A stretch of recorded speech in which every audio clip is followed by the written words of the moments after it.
आज खाली हमने बात की क्या इलेक्शन का असेसमेंट है, अपने अपने राज्यों का असेसमेंट क्या है, ये इस पर हमने बात की, बाकी कुछ बात नहीं की। ओके सर, आज शाम को जो सोनिया जी का मुलाकात है उसमें आप जाएंगे क्या? नहीं, यहाँ किसने कहा मुलाकात है?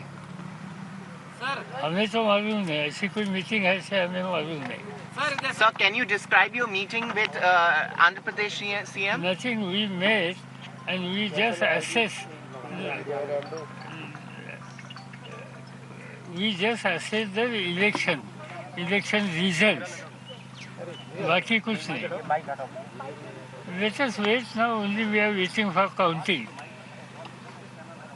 Okay. Sir, today evening is there any meeting with Sonia ji? हाँ? चलिए अभी जाने दो मुझे. Thank you.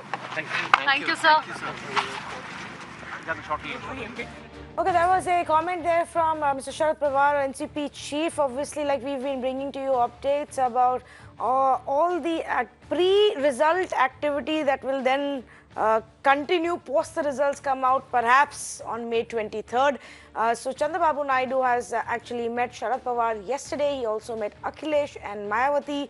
He's now met Arvind Kejriwal and Rahul Gandhi twice. All of this in the last 4 days. That was Sharad Pawar there saying that we just met right now to assess what we think our performances will be in our individual states to see where we stand.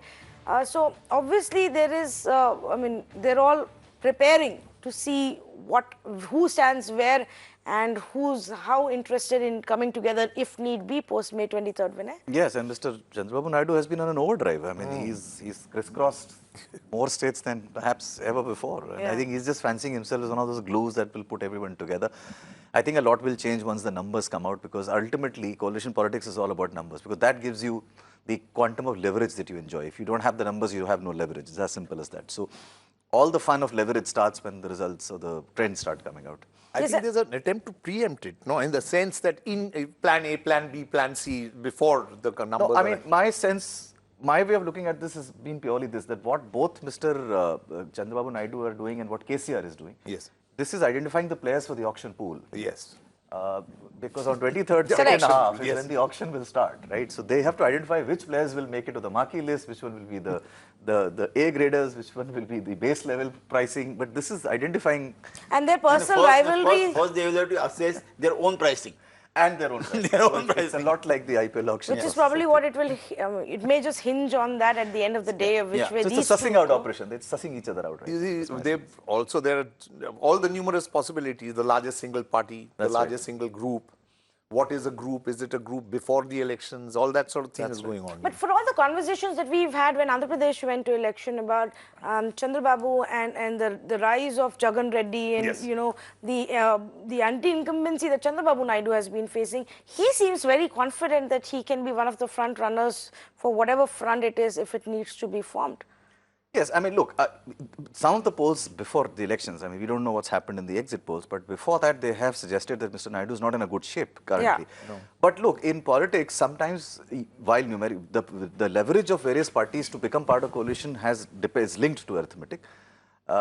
Sometimes if you are a politician that's coming back with, say, like 4 seats, you are also perhaps the least threat. So in that sense, you become a more acceptable face. And at the same time, you don't have much to do in your home state. Home state, correct. Yeah. So that's the reason I think he's not, he's not too bothered about how good or bad he will be in terms of performance. I think he just wants to position himself as a man who brought the other parties together. Okay. But do you think he wants to become on the national scene rather than on Andhra scene? Absolutely. I think he's always harbored those ambitions. I really believe in that. Both him and KCR actually harbor national ambitions. He's not like Naveen Patnaik. Not like Naveen Patnaik at all. Okay. Let me also go across to Mr. Ramachandran, who's in the Noida studio. Mr. Ramachandran, so that was also Sharad Pawar there saying that we are not meeting this evening. All of us are not meeting this evening, but we are having conversations about how we see, the kind of numbers we can shore up in our own states. Your sense of all these series of meetings that have taken place in the past 48 hours?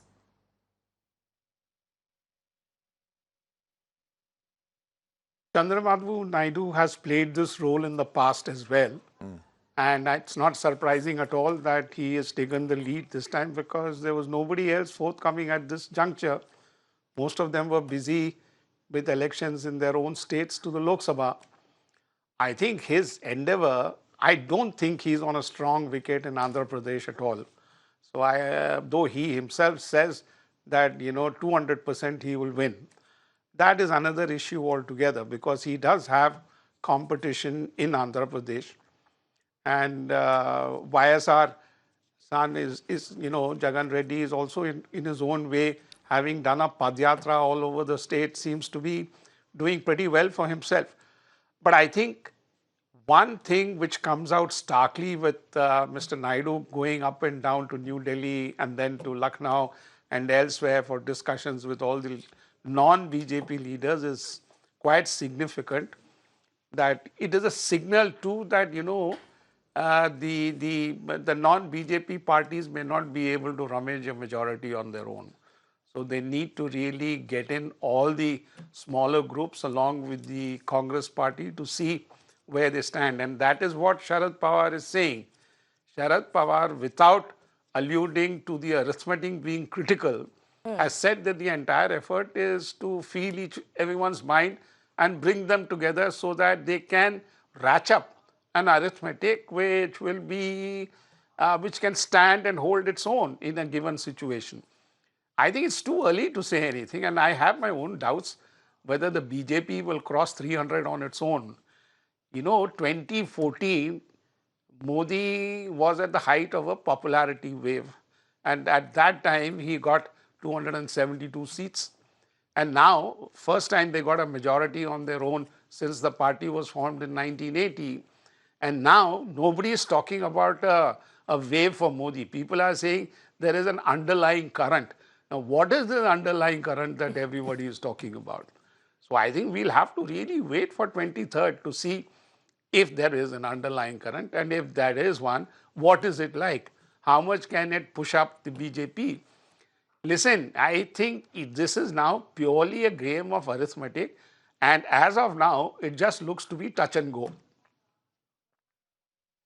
I completely agree with you, but I'm hoping that maybe in about 6-7 hours from now, and we have a set of exit polls in front of us, if not more clarity on exactly where we are going, we may at least know the direction in which we are headed, and then perhaps depending on how those numbers look, this activity may pick up